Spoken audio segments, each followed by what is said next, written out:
ఈ రోజు నుంచి మనం డైలీ సంపాదన ఎంత అన్నది ఒక వీడియో చేద్దాం అనుకుంటున్నా. ఎందుకంటే ఆటలో చాలామంది బోల్డ్ డబ్బులు సంపాదించేస్తారు ఏదో అనుకుంటారు కదా, అది ఎంతవరకు నిజమో నేను ఈ వీడియోలో చేస్తున్నాను.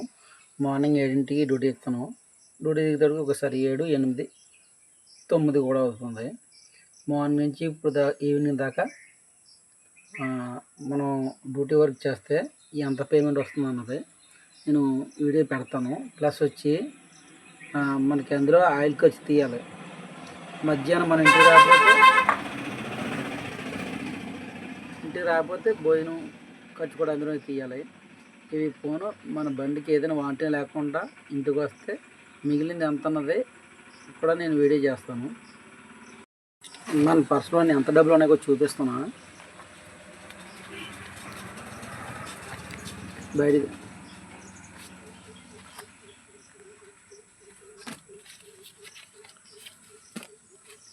ఫస్ట్ రోజు కదా, మనకి ఆయిల్కి ఖచ్చితంగా ఒక 200 అయితే ఉండాలి. 100 భోజనానికి వేసుకుందాం. చేంజ్ కూడా ఉండాలి కదా. చేంజ్ ఇది ఒక 60 రూపాయలు, 10 రూపాయలు 2, మొత్తం 80 రూపాయలు చేంజ్ పట్టుకున్నాం. ఇది ఒక 380 రూపాయలు పెట్టుకుని అయితే మనం బయలుదేరుతాము డ్యూటీకి. చూద్దాం సాయంత్రంలో ఎంత సంపాదిద్దాము.